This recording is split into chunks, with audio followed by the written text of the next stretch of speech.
Esta convocatoria de Franja Morada no es extraño que siempre la Franja haya tratado de promover el debate sobre temas institucionales de enorme importancia. Me sumo con mucho gusto a esta invitación. Acabo de escuchar una exposición muy correcta que comparto plenamente, por lo cual voy a tratar de ser lo más breve posible. En primer lugar, no se puede estar en contra de democratizar la justicia. En general, cualquiera sea el concepto que se tenga sobre la democracia como forma de gobierno, como forma de vida, o con la formidable definición de Abraham Lincoln en su lucha contra la esclavitud, o sea que la democracia es el gobierno del pueblo, por el pueblo y para el pueblo. Cualquiera sean los conceptos que se tenga de la democracia, nosotros tenemos que estar de acuerdo con la idea de democratizar la justicia, de democratizar el Estado, de democratizar la sociedad argentina, de democratizar los partidos políticos, porque nosotros creemos efectivamente que la democracia es el único clima moral en que el hombre puede realizar el sagrado derecho de ser hombre. Como bien se dijo en los debates sobre la forma de gobierno, nada en la historia ha sido superior a la idea democrática. Pero el problema está en el análisis concreto si bajo este título con el cual acordamos efectivamente hay una clara idea de democratizar la justicia en base a los 6 proyectos, de los cuales ya 2 son proyectos de ley, otros 3 hoy van a ser convertidos en ley seguramente, y va a quedar uno último para la semana que viene.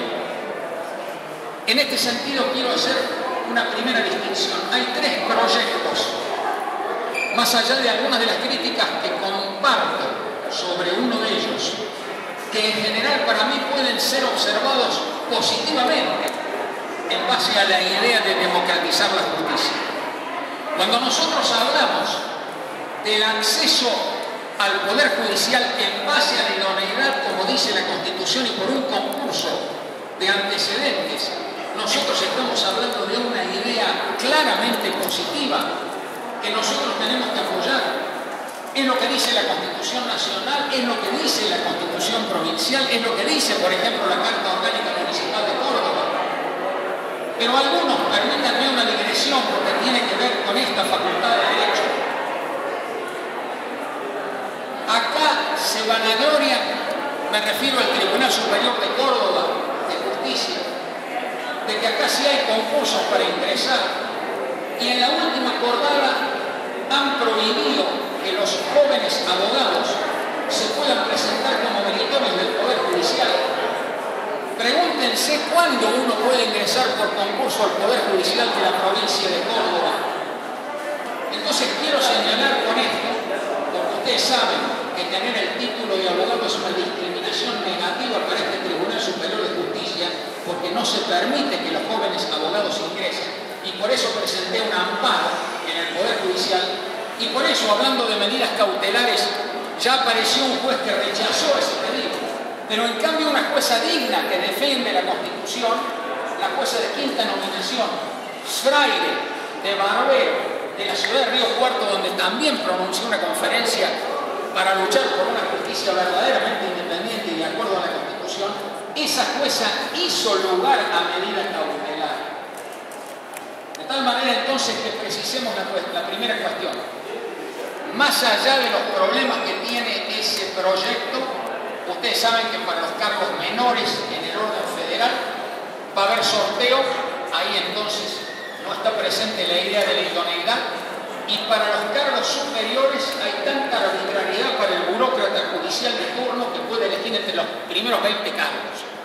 Pero si a mí me preguntan en teoría si tiene que ver con la democratización de la justicia el acceso por concurso a los cargos en base a idoneidad, no voy a dudar en afirmar que eso sí tiene que ver con la democratización de la justicia, concepto en el cual creo. En segundo lugar, que exista una declaración jurada de los funcionarios y magistrados judiciales.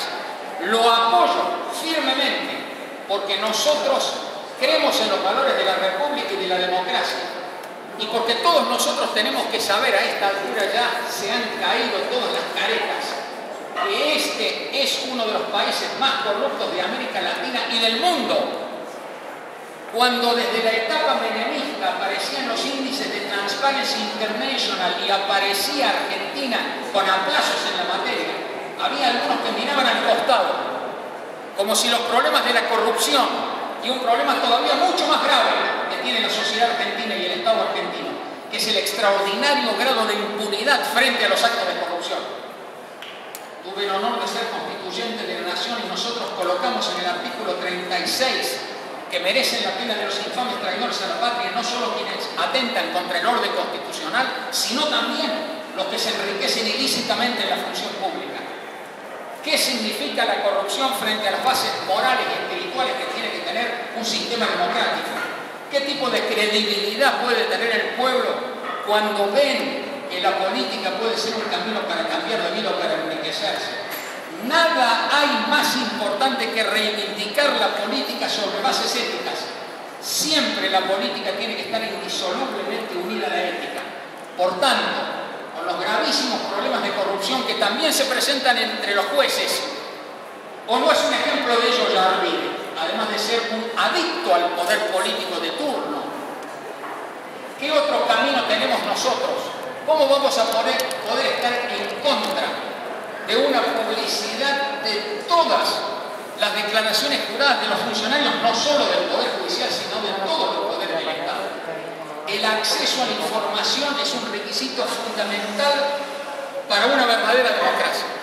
Pero también señala la contradicción de este gobierno. Duerme en el cajón del Senado de la Nación un proyecto de acceso a las fuentes de la información. No puede haber verdadera libertad de prensa si no se la analiza en el contexto del acceso a las fuentes de la información y de la publicidad que gasta el gobierno, porque eso tiene que ver con una competencia democrática. Quiero decir brevemente en torno a esto para apoyar también la idea de este proyecto, que no hay insecticida más poderoso contra la corrupción que la luz del sol. Y una de las promesas incumplidas de la democracia, como lo enseñó Norberto Bobbio, es lo que se llama lo oscuro, los secretos que existen en el gobierno. Por eso entonces, sintéticamente, también apoyo este proyecto. El otro de los proyectos que tiene que ver con la difusión vía online del avance de las causas, para mí merece también una consideración positiva. Aunque debo decir que esto la Corte Suprema lo hace, lo digo porque litigo ante la Corte. La Corte Suprema lo hace. Y tiene una buena página web donde eso se puede efectivamente visualizar. Pero todo lo que signifique avanzar en esta materia lo considero positivo. Ahora voy a hablar de los tres proyectos que considero groseramente inconstitucionales y que para mí nada tienen que ver con la idea de la democratización de la justicia. El primero de ellos es Consejo de la Magistratura. A mí me parece que el joven estudiante fue muy claro y muy preciso. Nada tiene que ver esto con la letra y el espíritu del artículo 114 de la Constitución. En el debate en general para interpretar lo que significaba el equilibrio entre los sectores del artículo 114, intervinieron los constituyentes Paisao, Hitters y Domingo Puya.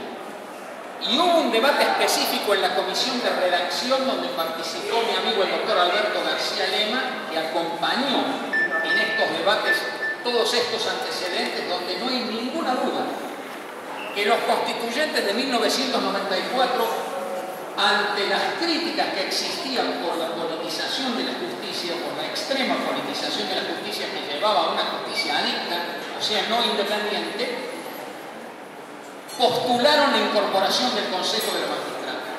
Para ese Consejo de la Magistratura, que tenía que ver con tres temas: designación, remoción y administración del Poder Judicial. No olvidemos este tercer tema.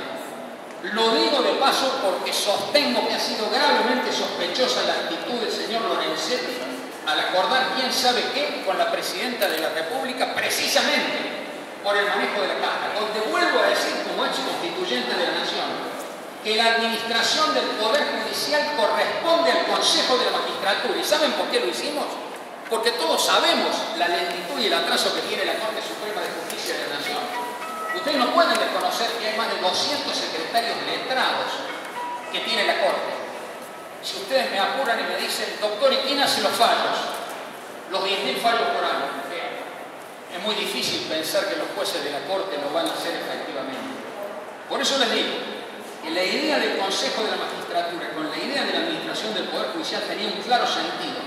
Que la Corte sea cabeza del Poder Judicial estrictamente en lo jurisdiccional judicial, pero la parte administrativa estaba a cargo del Consejo de la Magistratura.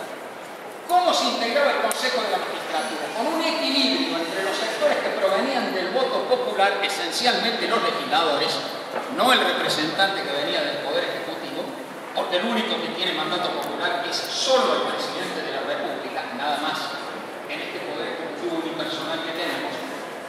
Y además de esto, el equilibrio venía con una elección democrática por parte de los sectores que intervenían en la administración de justicia, o sea, abogados, jueces y miembros, además, de la academia.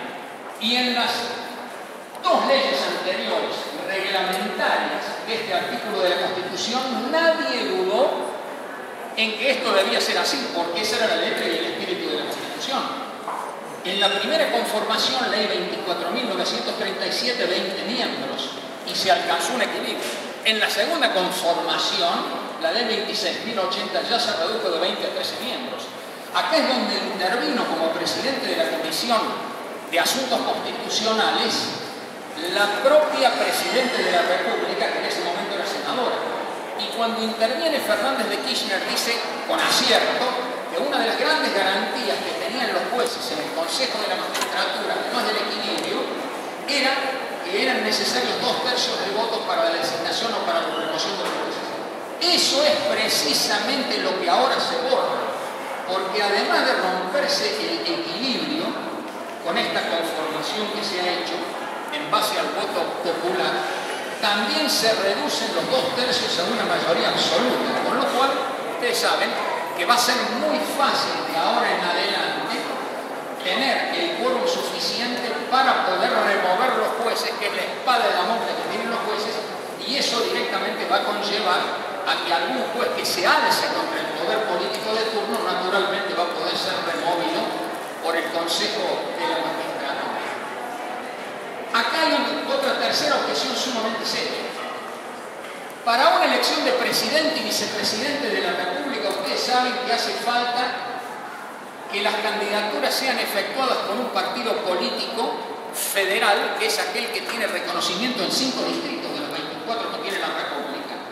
Pero resulta que ahora se hace una reforma, especialmente para este momento, y se establecen que son 18 distritos. Y estoy debatiendo con especialistas en materia electoral y todavía no me concluyen sobre si son solo 2 partidos los autorizados, es decir, el peronismo y el radicalismo, o si también está en condiciones de llegar a esto el PRO y el FAP. Pero en definitiva ustedes comprendan que hay una clara idea prescriptiva de llevar las cosas a toda velocidad, donde además no podemos pasar por alto lo que ha sido el tratamiento express, lo cual es una verdadera vergüenza, porque acá hay una falta de respeto evidente para el poder, para el Congreso. Es lo que yo siempre les digo a mis alumnos. La tragedia de América Latina y de Argentina en particular es lo que se llama el hiperpresidencialismo.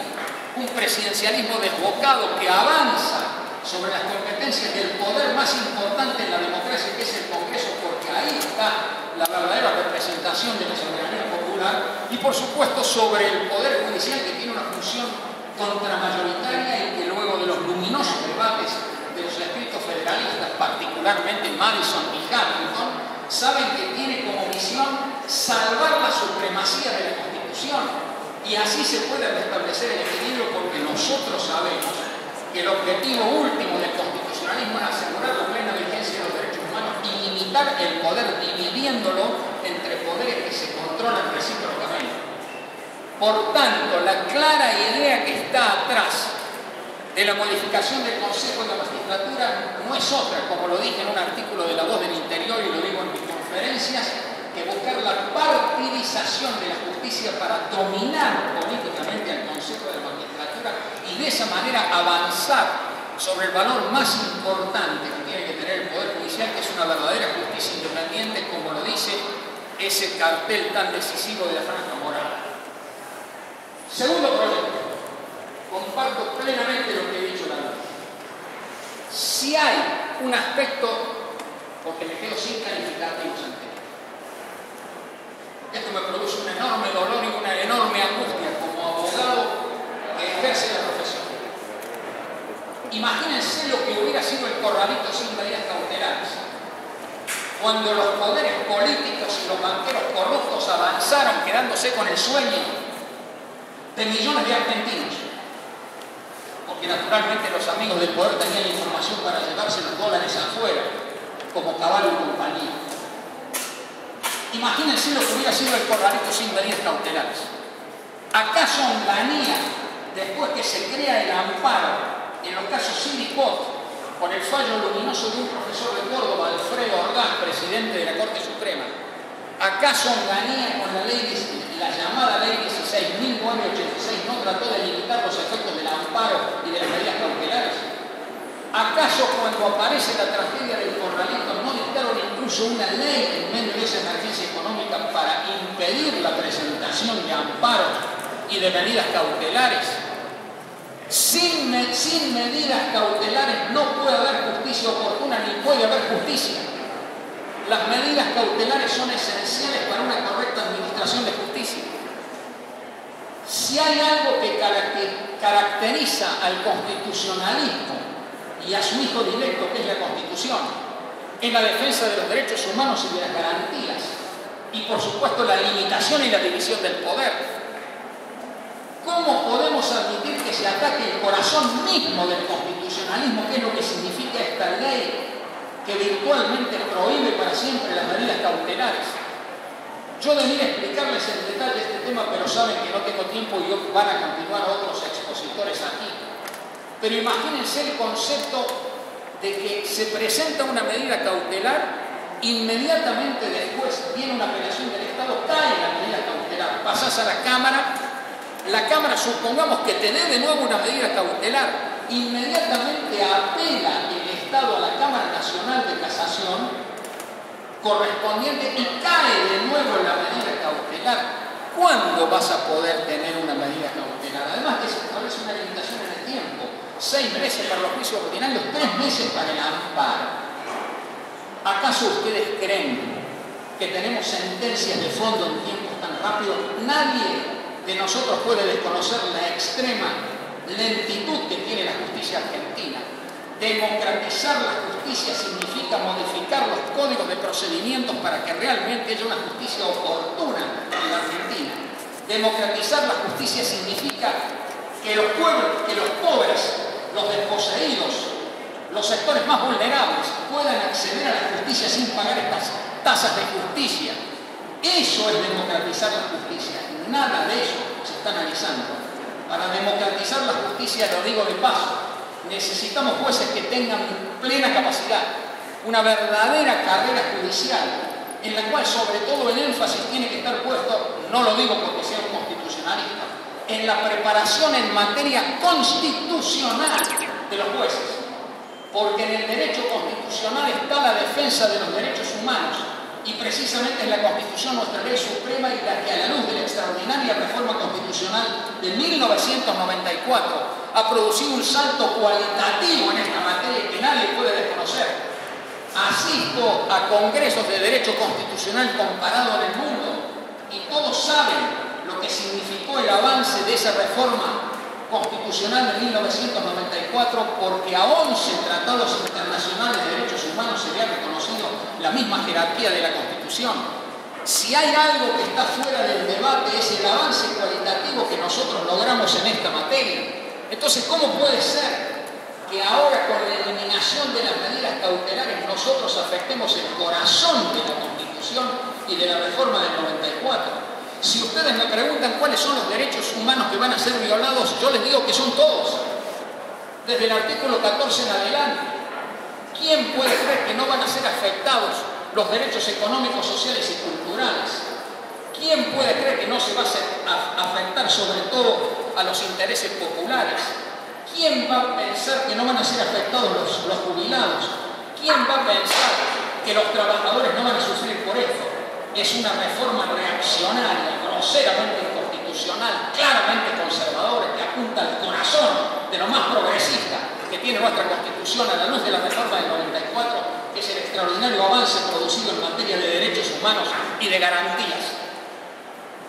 Pero el tema no termina ahí, queridos estudiantes. Resulta que por el problema que han tenido entre ellos, así lo digo, entre esta corporación de kirchnerismo y la corporación de Clarín, porque antes eran socios. ¿O no fue lo último que hizo Kirchner a posibilitar la unión de cablevisión y multicanal? No es cierto lo que estoy diciendo, pero después se pelean. Y por eso terminamos en todo esto, una pelea entre estas corporaciones, entre lo que es el kirchnerismo y lo que es el grupo Clarín. Y vamos a terminar afectados todos los argentinos. Pero el tema no termina ahí. Como siguen en esa pelea, se les ocurre meter entre las cámaras y la Corte Suprema cámaras nacionales de casación. Más allá de la complejidad que tiene este tema, yo no puedo dejar de decir que esto afecta gravemente al federalismo de los argentinos. Las últimas partes de un juicio van a terminar en Buenos Aires en las cámaras de casación y después en la Corte Suprema. ¿Ustedes creen que esto tiene que ver con una justicia popular y democrática? ¿Quién puede aguantar un juicio con la lentitud que tiene y litigando en Buenos Aires? O sea que esto nada tiene que ver con la democratización de la justicia, mucho menos con una concepción federal. Queridos estudiantes, soy decidido partidario de un cambio del Poder Judicial en la Argentina. Soy decidido partidario de la democratización en serio de la justicia. Soy decidido partidario de la necesidad de que el pueblo pueda intervenir en la administración de justicia. Y por eso cuando fui diputado de la Nación presenté un proyecto para instituir el juicio por jurados en el orden federal. ¿Por qué? Porque esa es una institución señera de participación republicana y popular donde el pueblo mismo interviene en la administración de justicia. Eso es democratizar la justicia. Esto otro, en cambio, significa partidizar la justicia. ¿Cuál es el resultado político de esto? Potenciar el hiperpresidencialismo de los argentinos. ¿Qué significa esto? Esto no significa otra cosa que un avance más, porque algunos creen que ahora ha comenzado el proceso. Y yo esto lo vengo denunciando desde hace años. Esto significa no otra cosa que avanzar en un proceso de verdadera desconstitucionalización, porque estamos violando sistemáticamente la letra y el espíritu de la Constitución Nacional. Por eso, en definitiva, dejo acá mi palabra. Vuelvo a felicitar a la Franja Morada por esta convocatoria y no puedo dejar de decirles otra cosa a ustedes que son estudiantes de Derecho, que siempre piensen en ese título de ese libro pequeño que ustedes deben leer, La lucha por el derecho de Rudolf Fungiera. Nosotros tenemos una misión social, los estudiantes de Derecho y los abogados, en la sociedad argentina. Hay una misión social de la abogacía. Nosotros somos auxiliares de la justicia con mayúscula. Nosotros somos defensores de la libertad y de la Constitución, que es el gran proyecto político de la argentinidad. Es el arca, como se ha dicho bien, de nuestras libertades sagradas, y es la nación argentina hecha ley, como lo dijo Juan María Gutiérrez. Nosotros debemos comprometernos en seguir luchando por la Constitución Nacional. Nada más.